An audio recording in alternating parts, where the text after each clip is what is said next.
Welcome to the show with everything you could ever want to make right at your fingertips. I'm Naomi. And I'm Tim. And here's what's coming up on today's show. We show you how to make over your old T-shirts with a load of vegetables. Find out if Tim can beat the clock in today's 1-minute make. And in Food Fingertips, we create the ultimate sweet treat with the gorgeous giant chocolate tea cake.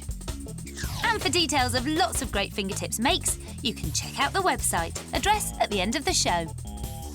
But first, the Fingertips Cactus Pencil Sharpener. They don't need watering, they stop you from losing your pencils, and there's a secret sharpener in the base.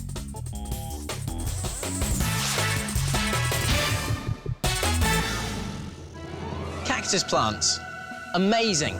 They come in all sorts of weird shapes and all different sizes. Cacti, all soft on the inside, but unfortunately all very sharp on the outside. Ow! However, this fab Fingertips cactus is different. You definitely won't have seen one of these down at your local garden centre. Yeah, it's totally unlike any other because this cactus is soft on the outside. In fact, you can grab the whole thing without getting spiked and even draw with it. And there's more. This cactus has the sharp bits on the inside. Look, you can sharpen your pencil in its pot. See, I told you it was amazing. And we give this fab Fingertips Cactus Pencil Sharpener a difficulty rating of 2. So let's get gardening. So start by taking 2 small plastic plant pots, the ones with holes in the bottom, and make sure each hole is big enough to fit a pencil through, like that. Now, on one of your pots, cut about 2.5 centimetres off the top. There it is. And also you need to cut some slits up the side. Turn this cut one over and you need to decorate this surface. You could either use coloured stones like that or gravel. Just make sure you don't cover up that hole in the middle. Put that to one side while the glue dries, and in your other pot you need to glue a pencil sharpener to the bottom, making sure the big hole in the pencil sharpener lines up with one of the holes in the bottom of the pot. Then cut a piece of brown card or foam so it fits around your pencil sharpener. Push that inside and that should cover up the other holes. So then you just need to pop your decorated pot inside, like that. Now that you've made your cactus pot, you need to make your cactus. Start by taking a pencil and push it down into the middle hole, like so. Now you need to make a mark on your pencil where it emerges from the pot. And I'm going to use a silver pen to do this. Remove your pencil and now lie it flat on some green fun foam so that the silver mark you just made lines up with the bottom of the foam. Take a pen and draw a cactus shape around the pencil, like so. Doesn't have to be too neat. Then cut this out, use it to draw around onto another piece of green fun foam, and then cut that one out so you end up with 2 identical cacti. Now, before you stick these together, you can decorate them using some of these. I'm using beads, split pins, and 3D paint. And when you've decorated the outside of both, glue them together, sandwiching the pencil inside. And why not glue a little flower between the edges too, like we've done on this one. And now push the pencil into the hole of the upturned pot. And there's your fabulous Fingertips cactus. Amazing. So it's soft on the outside, so you can pick it up and draw with it, and sharp on the inside. And just look at all the different types of Fingertips cacti you can cultivate. There's not a spike in sight with this super soft, flowery pom-pom cactus. Or what about this intricate 3-dimensional cactus? Or how about a massive cactus, complete with hair accessory flower and real stones? So create a cactus that's sharp on the inside and soft on the outside with a Fingertips cactus pencil sharpener. This is Makeover Fingertips, the part of the programme where we show you how to make something by recycling stuff that you'll probably find around your home.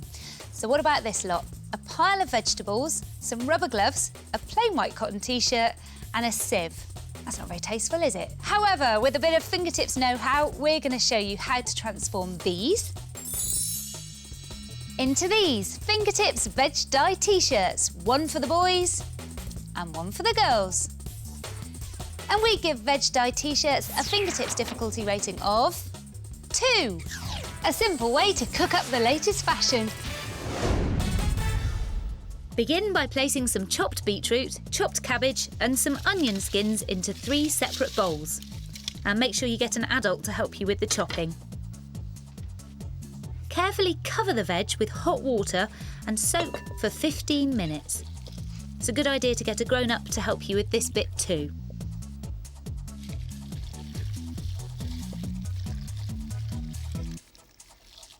The natural dyes from the vegetables will begin to change the colour of the water. Leave everything to stew for about 15 minutes, then remove all the veg and you'll have this. Now you need to create the design on your t-shirt, so fold it into pleats by doing this sort of concertina effect. Then secure the folded t-shirt with some elastic bands. It should now look like a long crescent with small individual segments. Now you're ready to start dyeing. Dip part of the t-shirt bundle into one of the bowls of dye, holding it in place for 1 minute. Repeat the process for the other dyes, dipping a different part of the t-shirt each time until the t-shirt is covered with all 3 dyes. And don't worry if all the colours merge. When you've done that, put it on a tray in a warm, dry place.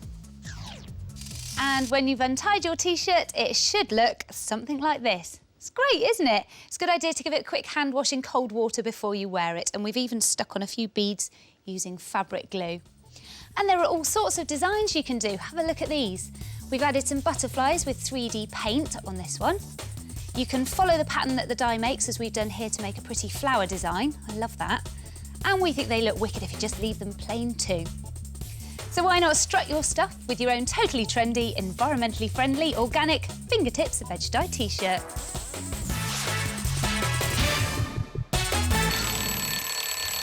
Got a minute? Because this is the part of the programme where we show you something that will take under a minute to make using odds and ends that you find around the house. Today it's my turn to make. And it's my turn to time. And this is all it takes. Rather unusual selection there. Now, we're not going to tell you what it is, so see if you can guess as we go along. Are you ready? I think so, but I'll tell you what, I'm really going to have to stretch myself for this one. Oh, no, is that a clue? Certainly is. We better crack on, because I don't want to get left on the shelf. OK, 3, 2, 1, go. OK, first you need one of these gloves. Now, I bought a whole load of these from a local pound shop for £1. Bargain. Yeah. Stick a funnel in the top, and you need to gather up the thumb, so you've just got the 4 fingers hanging down, and pour in some sand. Ooh. This can be a little bit tricky. Not me. Very good. That's 20 seconds. Need to get a bit more to fill up the hand part. And a touch more as well. Right, now once all that's in, remove the funnel, and you need to secure the top in place. 30 seconds left. Twisting it round, and you can use one of those sandwich bag ties that you get normally in your lunchbox. So I'm just going to give that a little twist. It's 20 seconds to go. Now you can hide all that top bit with some wool hair, which I'm just going to stick on the top there. Now some googly eyes. Coming up to 10 seconds. 10, and finally, 9, 8, little mouth. 7, 6, 5, 4, and 3. Stop the clock. 57 seconds. How about that? Well done, but what is it? Well, have a feel. Yeah, he's a bit weird. What is it? Pick him up and give him a proper stretch. Oh. Yeah, he's cute and he's stretchy. Yep, that's because he's a fingertip stretchy shelf buddy. Now, they're great to use as bookends or just to hang around on your shelves. And just check this lot out. We've got a hilarious hen, a wrinkly and stretchy shelf sheriff, or what about this girl with plaits and huge lips? So why not jazz up your shelves at home and make your very own fingertips shelf buddies? You know what, Tim? I think I fancy a bit of a stretch. Be my guest.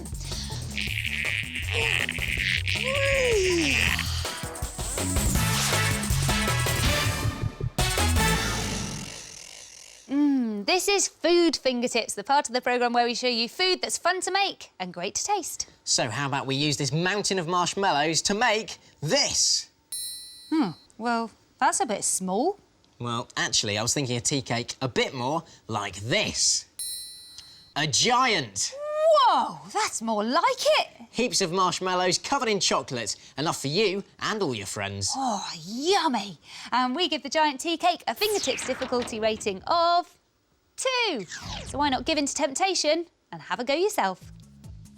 To make your own, all you need are the following basic ingredients. 2 large bags of marshmallows, 2 200-gram bars of chocolate, 15 digestive biscuits, and a knob of butter. Start by washing your fingertips and then cover the inside of a bowl with some microwavable cling film, leaving enough to fold over the outside edges of the bowl. Then break up your chocolate into chunks and put them in a microwavable bowl. Add the knob of butter, and that goes.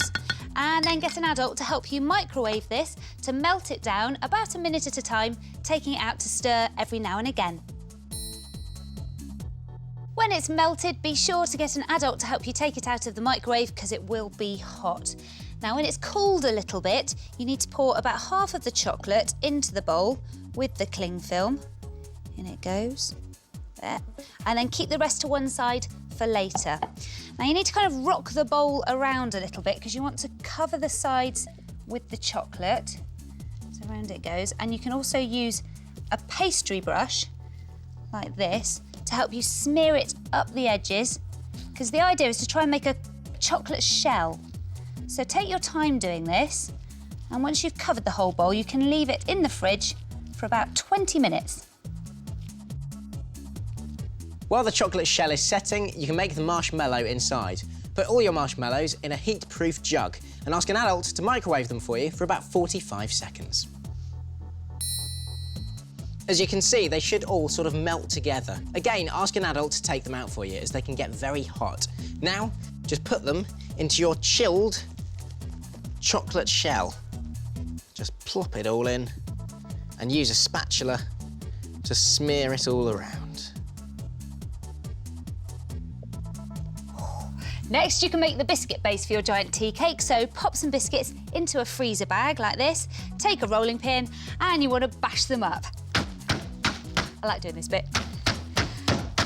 And keep going until you're left with a bag of crumbs. And you do want to have some lumps, not all powder.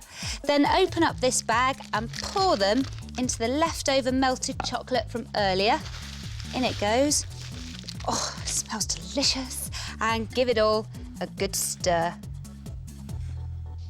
And when it's all mixed together, you should have a nice, thick, chocolatey mixture. Now just pile it on top of your marshmallow, like this, and spread it evenly, because this is going to form the biscuit base of your giant tea cake.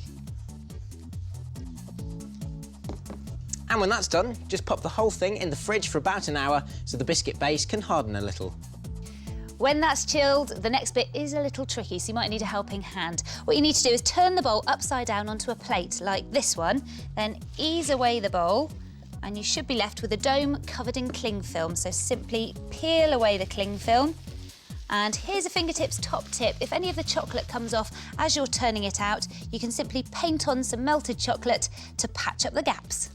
And when you cut a slice, just look inside. Wow, why not treat your friends to a fingertips giant tea cake? So simple to make and a fab feast to share. As if she's gonna share.